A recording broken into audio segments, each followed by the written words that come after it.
Hey everyone, I'm Vladimir Dutit. We are watching all the news happening in the United States and around the world. Check out these monitors that you're looking at behind me here. These are feeds coming into the CBS News Broadcast Center from all of our stations and affiliates around the country. If it's happening out there, we're going to bring it to you live right here on CBS News 24/7. Let's begin. There's some new controversy surrounding President-elect Trump's pick for defense secretary. What we're learning about his confirmation campaign. Israel unleashed a barrage of airstrikes in Lebanon. Is the fragile ceasefire between that state and Hezbollah already on the brink of collapse? Plus, millions of Americans are digging out from a massive early snowstorm, and much more bitter cold is on the way. We have the forecast. This is CBS News 24/7.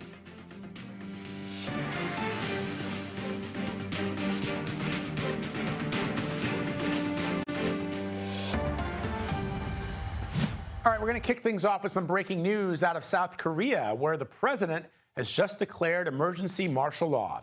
He accuses the country's opposition of sympathizing with North Korea and immobilizing the government. President Yoon Suk-yeol has had trouble moving forward his agenda in the opposition-controlled parliament since taking office 2 years ago. It's not really clear how this declaration will impact South Korea and its government. Obviously, we're going to continue to follow this developing story throughout the course of the day. We'll have more updates later this hour. But as one of our biggest partners in the South Pacific area, clearly this is something of interest to the United States, although President Biden is traveling on the African continent. Meanwhile, CBS News has confirmed the president-elect's pick for Defense Secretary Pete Hegseth was once forced to step down from a veterans nonprofit group. He is making rounds on Capitol Hill, trying to convince lawmakers to vote for his confirmation. So let's go straight to West Palm Beach, Florida. That's where we find CBS News Chief White House Correspondent Nancy Cordes. Nancy, good to see you. So where does the nomination stand? And talk us through the process. Well, what Hegseth is doing right now is essentially a series of meet and greets with Republican senators, Vlad. These are the senators who he will need at the end of the day to support him after his confirmation hearings if he wants to get confirmed. And so yesterday he met with about a dozen Republican senators, and most of them coming out of those meetings said that they weren't really paying attention to these newly resurfaced allegations of financial impropriety at two veterans groups that he once led and was asked to leave, according to CBS News reporting. They said that it really didn't come up in their conversations with him either. There are, on the other hand, some Republican senators who want to learn more. Susan Collins of Maine, for example, said yesterday, this is why you do FBI background checks on big cabinet nominees. After all, Pete Hegseth is someone who has been tapped by President-elect Trump to lead one of the largest bureaucracies in the world, the U.S. military. Now, there is some question about whether the Trump team might try to bypass these traditional FBI background checks that are conducted for cabinet picks before they undergo their confirmation process. Some Republican senators say they don't mind if they go around that process. Others say this is a tradition that they'd like to see followed. So it really is kind of up in the air right now, Vlad. The Trump team itself is standing behind Hegseth despite these allegations of financial improprieties and personal problems with his behavior at these organizations. They say it's all just gossip and innuendo, and they are blaming some disgruntled former employees of those organizations. They're sticking with him. So Nancy, I'm just going to play the audience here for a second, specifically related to that background check that the FBI conducts on these potential nominees. Does that mean that should this individual be confirmed by the Senate, that without that background check, they would still have access to all that top secret information? I mean, the defense secretary literally has the power over life and death for the some 40,000 members of the Department of Defense. They are responsible for nuclear deployments. I'm just curious as to what kind of top secret briefings you can have if you haven't passed a background check conducted by the FBI, or is there something else that they do once you're confirmed? Yeah, so there's no law that says that cabinet nominees need to be vetted by an FBI background check.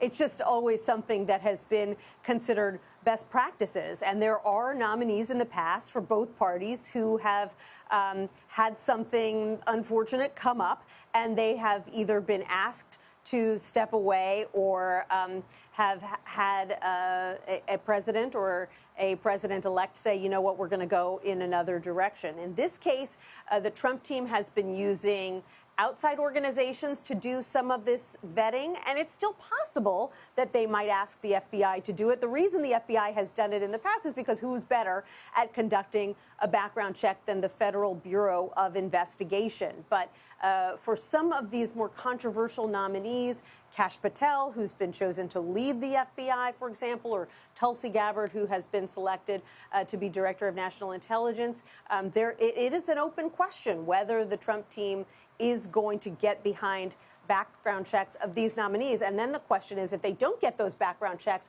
are there some Republicans who on principle will simply say, I'm not going to vote yes because the normal traditional process hasn't been followed?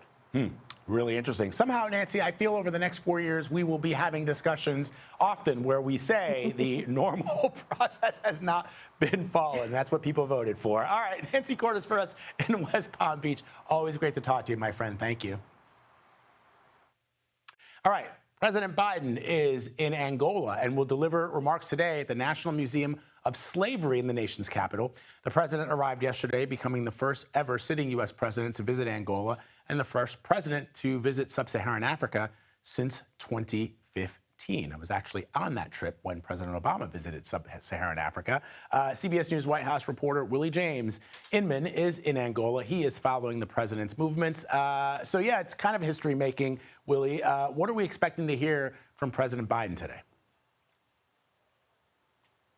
Hey there, Vlad. Good to be with you. It is history making indeed. President Biden set to give this speech at the National Museum of Slavery here in Angola, and he will really touch on the connection that the two nations face. And one of those connections is the 6 million people who were taken from Angola and enslaved and arrived at U.S. shores. Now, this was, of course, centuries ago, but the United States and Angola share that troubled history. And I talked with John Kirby a little bit earlier. He previewed what we anticipate we will hear from the president today. Listen. We have to know where we came from so that we can continue to improve as a country and improve in our relationships here. But we've got to keep looking forward too. So again, I think you'll see a very solemn President Biden today as he recognizes the scourge of slavery in American history, but also pointing to the future and to look at how far we've come, not just as a nation, but as truly an international power, and how it affects all these relationships, including the one that we have here with Angola. And part of that relationship, Vlad, is expanding the business opportunities, the economic connections between the United States and Angola. In fact, nearly $7 billion has been invested in this nation from America during President Biden's term. And part of that investment will call for supporting a railroad corridor and a connection to a port here in Angola that would deliver critical minerals from the Democratic Republic of Congo to nations like the United States, perhaps Europe as well. And this is in particularly important because it could push back against China and Russian control of some of those critical resources here on the African continent. Of course, Willie James, this trip has been overshadowed by President Biden's decision to pardon his son, Hunter Biden. I know that you and the rest of the White House press corps have been trying to get answers from the president or from even the press secretary, Karine Jean-Pierre. Have any been forthcoming?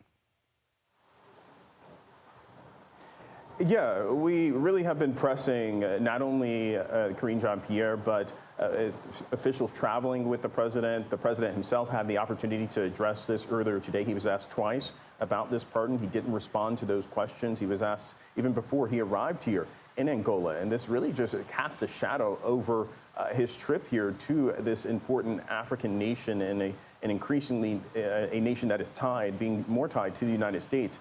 But the White House explains that the pardon given to Hunter Biden, the president's son, is in large part because of perhaps what could come when President Biden is out of power, that there perhaps be people who would be looking to use Hunter Biden as a scapegoat of sorts to get back at President Biden. And that's perhaps why or at least why the White House says that he made this decision over the weekend, wrestling with this decision. I'm using the press secretary's words there to come to this decision, despite saying time and time again, not only the President Biden, but the White House as well, I'll repeat that, that President Biden will not pardon Hunter Biden. But that is, in fact, what did happen, Vlad.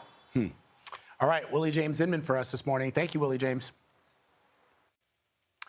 Parts of the U.S. are digging out after heavy winter storms. Snow blanketed towns across Michigan, Pennsylvania, and New York, and another weather system is not too far behind, bringing bitter cold temperature and winds.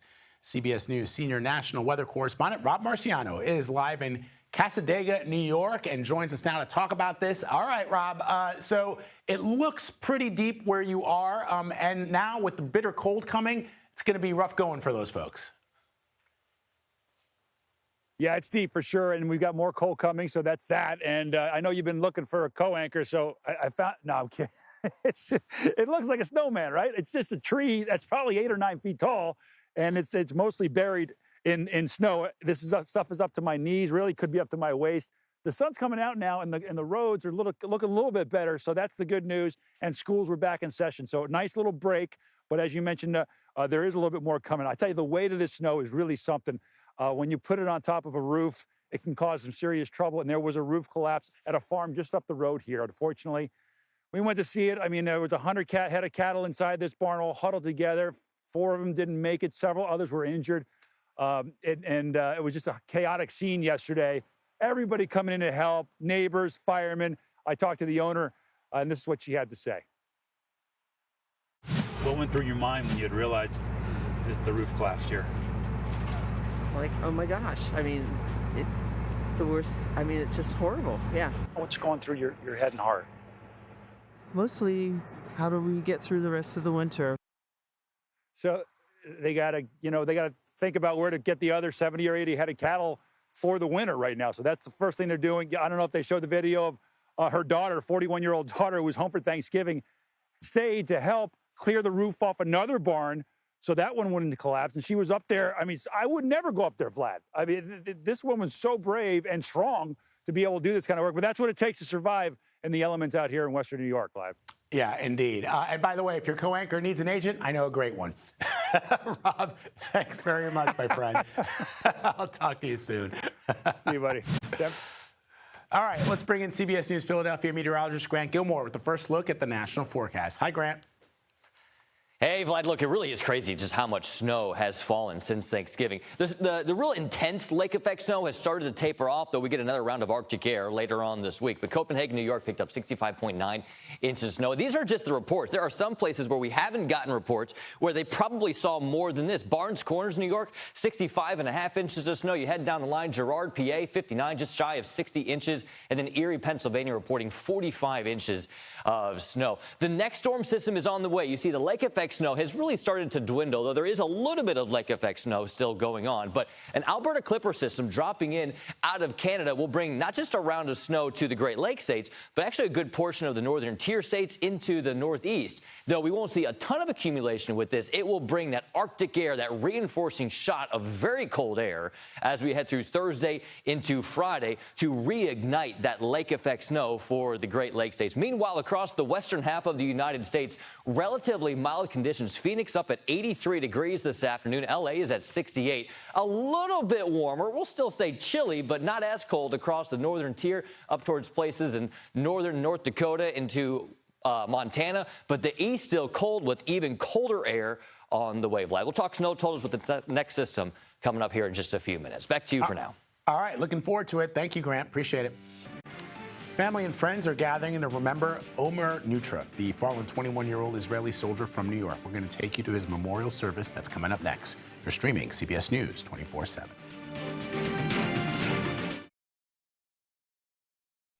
The Kremlin says a new promise from the United States to send an additional $725 million in military funding to Ukraine is proof the West wants the war to continue. The new aid package comes after North Korean soldiers entered the fray, fighting alongside Russian troops in the war. President Biden has pledged to spend all of the $7 billion of military aid that Congress approved this year before his term ends and before President-elect Donald Trump takes office. Trump has promised to end the war in Ukraine in just one day, but he hasn't really said how. Meanwhile, President-elect Trump has also demanded the release of hostages taken during last year's Hamas-led October 7th attacks on Israel. He threatened there would be, quote, hell to pay if they are not released before his inauguration in January. Around 100 hostages are still being held in Gaza, and at least a third are believed to have died. This comes as the fighting in the region rages on. Yesterday, Israel launched its largest wave of airstrikes across Lebanon since agreeing to a ceasefire with Hezbollah last week. At least 11 people were killed. Israel's military said it struck Hezbollah targets after the group launched 2 projectiles towards Israeli-held territory. For more on this, I want to bring in CBS News contributor Robert Berger. Robert, so let's talk about what's happening right now along Israel's northern border today and this fragile ceasefire, if it's holding. Well, the ceasefire is being tested. And as you mentioned, we've seen these exchanges of fire, each side blaming the other for various violations. And that led late yesterday, to Hezbollah firing a couple of projectiles into Israel for the first time since the ceasefire. And then Israel said they'd crossed a red line, Hezbollah did, and they launched airstrikes on dozens of targets.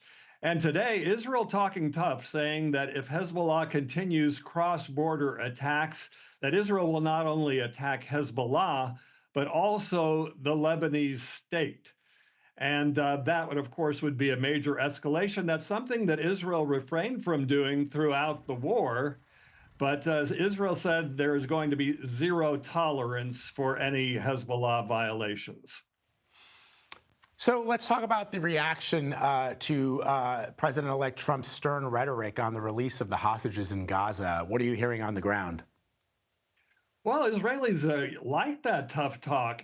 Basically, President-elect Trump threatening Hamas that if they don't release the hostages, they're going to pay a heavy price. So I think that plays well in Israel. The question is, what kind of pressure can President-elect Trump or the new Trump administration put on Hamas, which is basically a militant group that has no diplomatic ties with the U.S. I think the hope here is that the Trump administration, the new Trump administration, would put pressure on the mediators like Egypt, but especially Qatar, which does have some influence with Hamas, that they would put some pressure on Hamas to be more flexible in making a deal.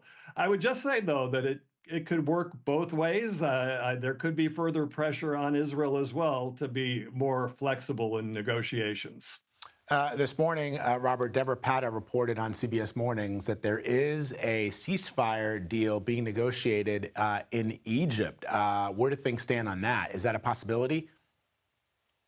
We do know that there are negotiations going on in Egypt behind the scenes. Hamas delegation has been there negotiating with Egyptian mediators, and basically they're trying to revive an old proposal, the Egyptians are, which is something like a 6-week ceasefire in exchange for some hostages and Palestinian prisoners. The hope would be that then they could build on that and get a permanent ceasefire and the release of all the hostages. But, you know, that proposal has been on the table really for a long time, most of this year, and it's been deadlocked. So, but still, with the Lebanon ceasefire and a new administration coming in, the hope is that maybe conditions are ripening for a deal.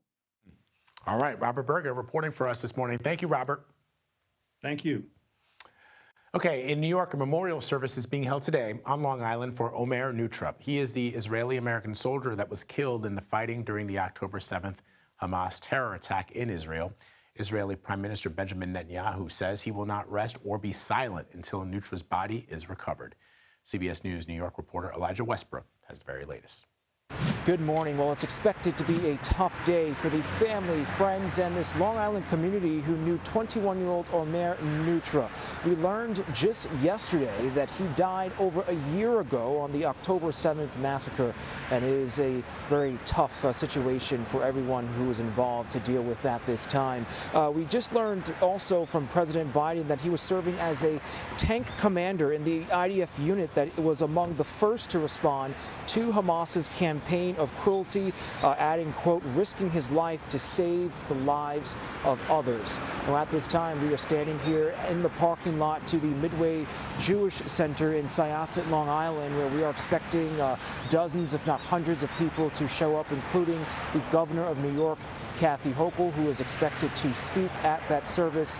Again, we are standing by for that event to take place. In the meantime, we are reporting here in Syosset, Long Island. Elijah Westbrook, CBS News, New York. A Minnesota Supreme Court will hear a discrimination lawsuit brought by a transgender athlete today. The suit alleges USA Powerlifting blocked the athlete from competing in 2 competitions in 2018. CBS News' Minnesota's reporter Kristen Mitchell has more on how this case is unfolding. We do a lot of lifting here. We do a lot of heavy lifting here, so it's just a great way to blow off some steam. Like many others, Coach Tracy Slane has found a home at Solcana Fitness in Minneapolis. When I started powerlifting, that's what I was looking for, was an inclusive fitness space. JC Cooper, a transgender woman and powerlifter, used to train here at Solcana and is now the center of a case headed to the Minnesota Supreme Court. Cooper wasn't allowed to compete in the women's division of USA Powerlifting. And I quit the USAPL shortly after that because it was clear to me that they were not going to ever allow transgender women to compete. And Cooper's attorneys argue those policies violate Minnesota's Human Rights Act. It's just basic discrimination law that you can't pick out people based on who they are, based on averages, generalizations, and stereotypes about what their bodies are like. That's true for cisgender women, it's true for transgender women, and it's really important that we make sure that law is enforced. USA Powerlifting says it was not discrimination, arguing Cooper would have had a physical advantage in the women's category.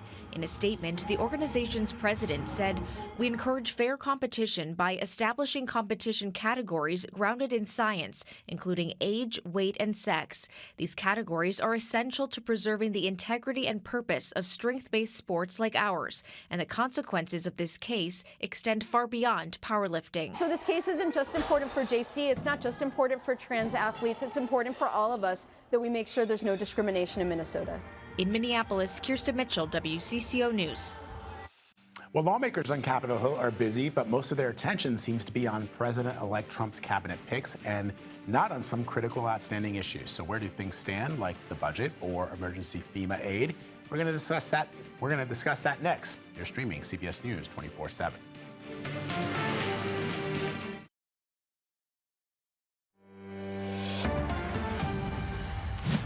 We're following that breaking news out of South Korea, where the country's president has declared emergency martial law. He claims the opposition party is controlling the parliament, immobilizing the government, and also sympathizing with North Korea. And the president, President Yoon, spoke earlier today. Our partners at the BBC have his remarks, so let's play them. Martial law in order to defend the Free Republic of Korea from the threat of North Korean communist forces and to eradicate the shameless pro-North anti-state forces that are depriving our people of their freedom and happiness. This measure is necessary to safeguard our constitutional order of freedom.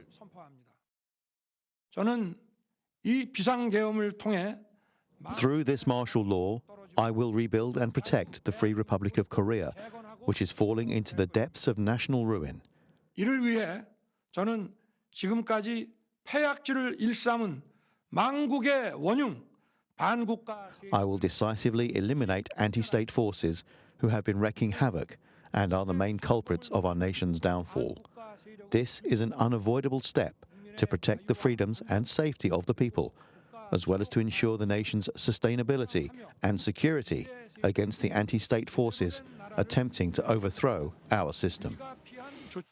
All right, I want to bring in CBS News senior national security correspondent Charlie D'Agata. Charlie, any word from the Pentagon about the developments in South Korea, and how does this impact the U.S. military assets in the region, if at all?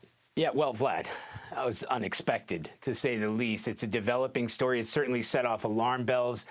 The U.S. National Security Council said they're monitoring. The same can be said from officials here at the Pentagon.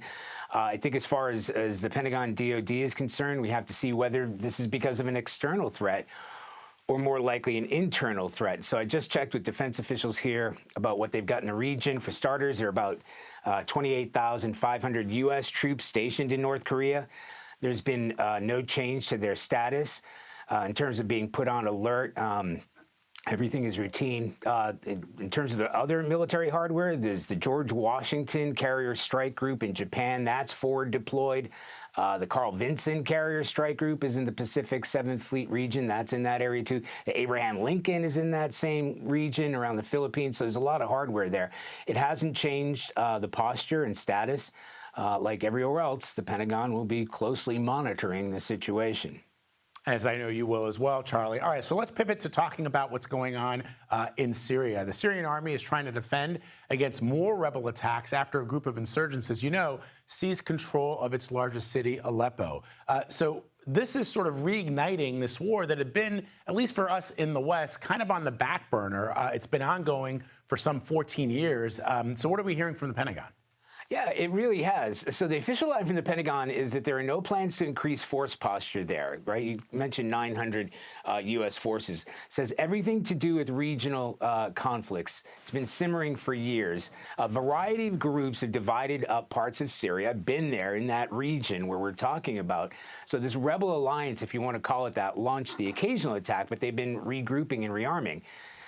So in terms of timing, you have to look at Syria's two major backers. Russia, of course, is busy with Ukraine. Its military focus has shifted there, also manpower and firepower. Obviously, they had to recruit North Koreans.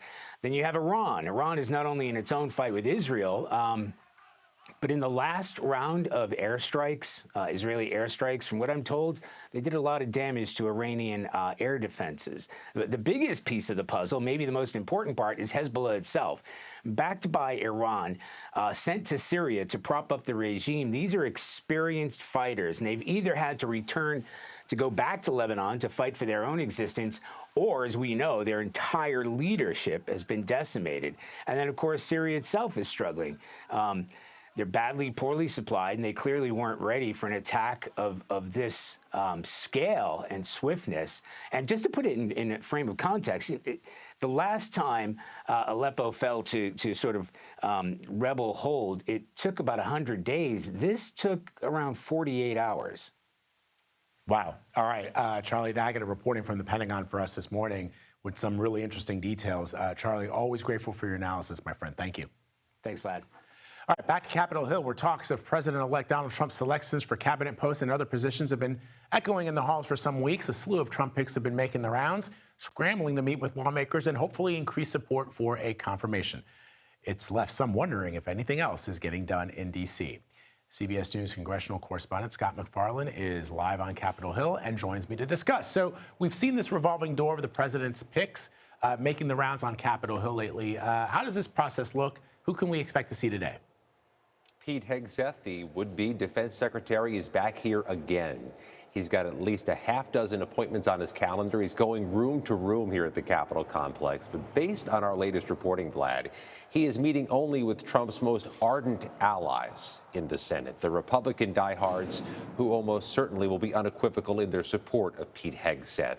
He's not taking the meetings with those who may have bucked Donald Trump in the past, the more moderate senators, and certainly hasn't met with any Democrats. In fact, a few moments ago, I spoke with Richard Blumenthal, the Connecticut Democrat, who says Pete Hegseth seems to be circumventing Senate Democrats, has not asked for a meeting, may not be asking for a meeting, may be meeting with Republicans only, which breaks from tradition, Blumenthal says, because Trump's first defense secretary nominee in 2017, Jim Mattis, did meet with Democrats. It was a bipartisan affair then. We'll see where this heads from here to a confirmation hearing. But at this point, Pete Hegseth politically is meeting with what we would characterize as the Senate's political low-hanging fruit for support. All right, let's talk about something else that you've been tracking for some time now, which is emergency aid for FEMA. What are you hearing about a budget And is there anything else that's getting done on the Hill that the American people would be more interested in than the machinations of potential nominees to a future cabinet? Oh, it's a really good question. You ever have one of those days at home where there's like not one, not two, but like 3 crises going on? The cars broke down, the kids are late for school, the house is a mess. This is the static dynamic on Capitol Hill right now. There are 3 or 4 crises. There's a government shutdown deadline of December 20th. Nobody has a plan right now of how to avoid a crisis that week. There's Ukraine funding that's up in the air, may not get approved by the end of this Congress. And oh, by the way, there's disaster funding needed still for the areas impacted by Hurricanes Helene and Maria. All that's ongoing while there are confirmation meetings going on.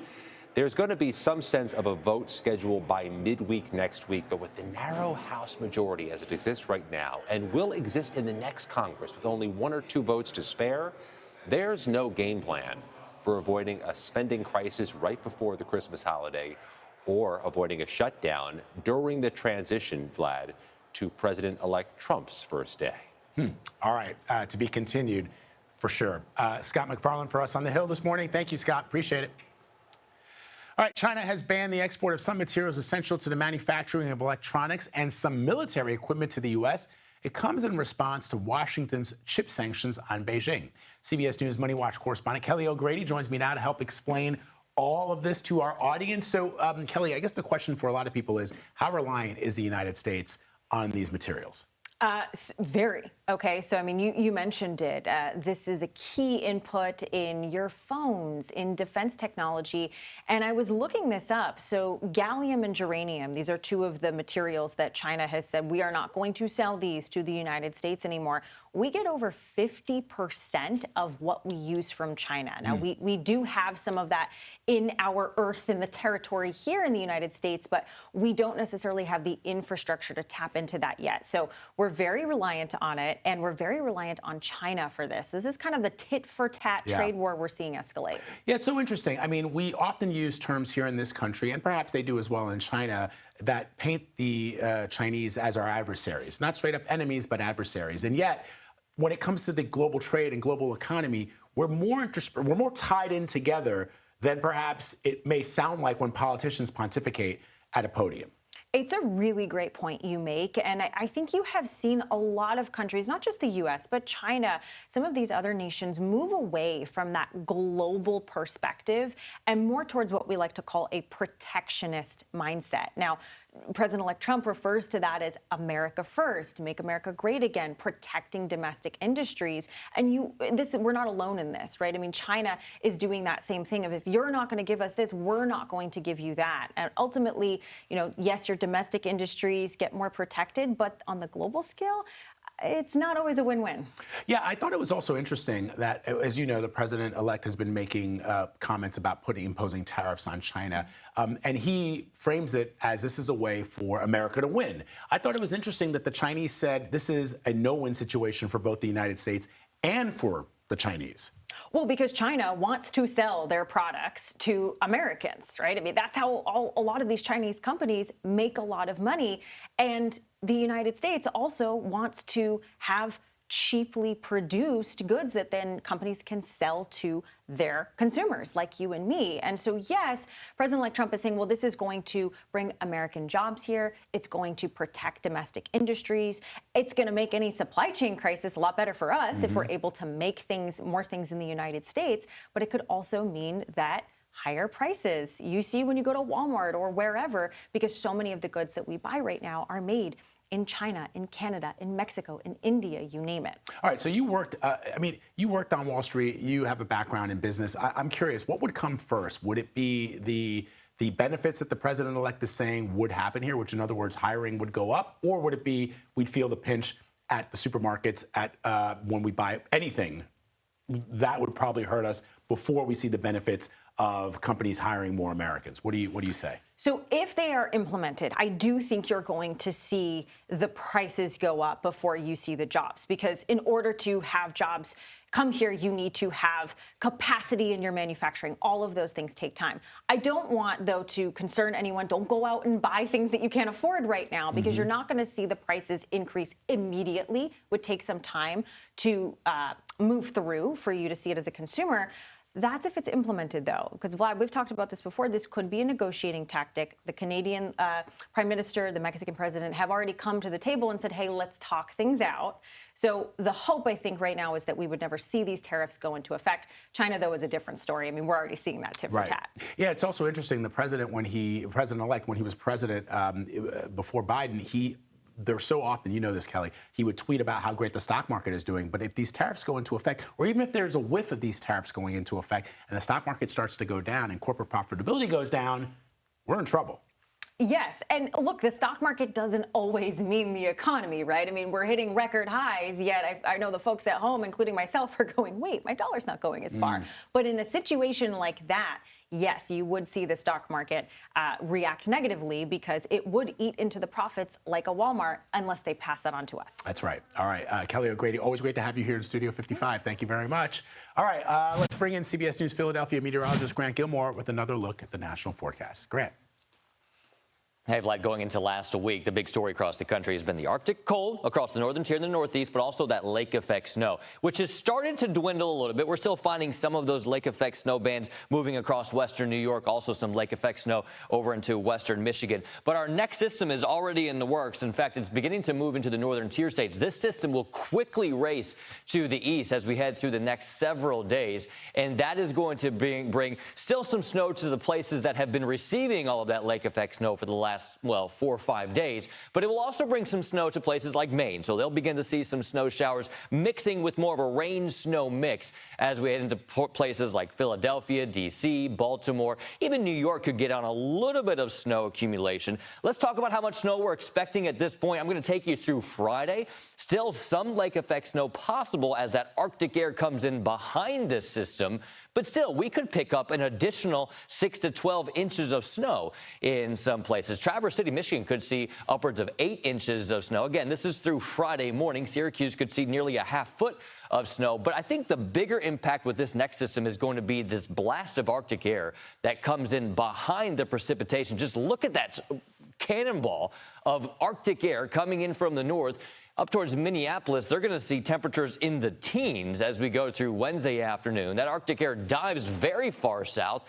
Charlotte will be in the 40s, 30s from Philadelphia to New York. Boston will be in the 40s through Thursday afternoon, and then even colder air arriving behind that as we go into Friday. Look at the split across the country. Many places east of the Mississippi, in fact, really east of the Rockies, are below normal. St. Louis, 23 degrees below normal Thursday afternoon. Meanwhile, the West working with temperatures 10 to 15 degrees above normal.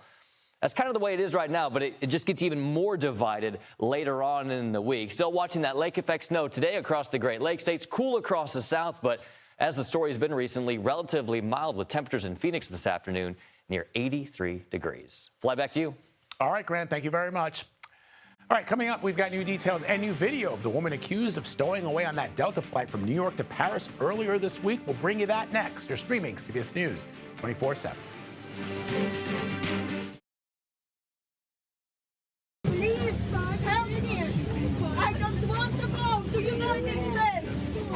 So you're looking at some new video this morning of that stowaway who caused a disturbance on her flight back to the U.S.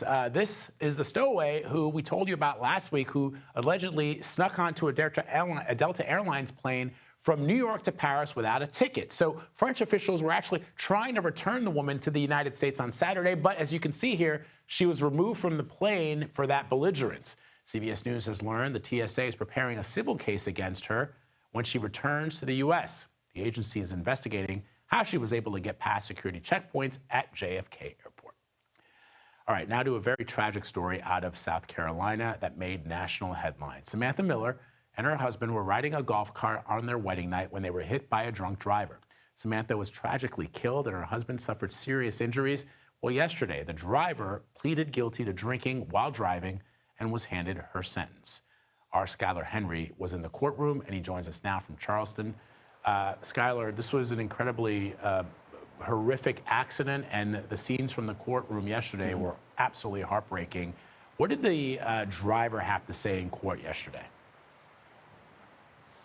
Yeah, that driver, Jamie Lee Komorowski, who's now 27, was remorseful and apologetic when she told the judge that she takes full accountability for what happened that April night last year. And it really was a tragic situation inside of that courtroom all around when you listen to those victim impact statements, hearing from Samantha Miller's family, her parents, her siblings, and obviously Eric Hutchinson as well, who was also in that golf cart, who sustained significant injuries, including 2 broken legs and injuries to his face, and also who talked about the mental anguish that all of this has clearly taken on a night that was supposed to be the time of their lives, in that they were truly newlyweds, and all of this happened in the hours following the fact that they said, "I do." Now, Komorowski also said that she did not want to take on any sort of jury trial. Jury selection was actually supposed to begin yesterday as she pled not guilty. And her lawyers actually came out to speak after yesterday's events to say that that was simply something that she wanted to do. They explored what that could possibly look like, but she said that she took full accountability for what happened that night. And just to back up a little bit, she was driving 65 miles per hour in a 25-mile-per-hour zone in Folly Beach, South Carolina. That's about 30 minutes from where we are here in downtown Charleston. At the time, she was in a rental car when she slammed into a golf cart holding Miller, Hutchinson, and 2 other relatives. As you pointed out, Miller was killed at the scene, still in her wedding dress, Vlad. Meanwhile, Hutchinson and those other 2 relatives suffered significant injuries. Now, she refused a field sobriety test at the time, but a toxicology report revealed that her blood alcohol content level was more than 3 times the legal limit.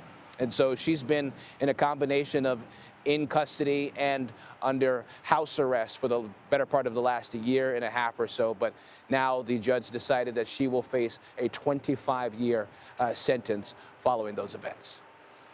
All right, Skylar Henry for us. Thank you, Skylar. Appreciate it. Okay, on this Giving Tuesday, what if instead of getting something from a vending machine, you actually gave something back? We're going to show you this unique effort that's popping up nationwide next. You're streaming CBS News 24/7.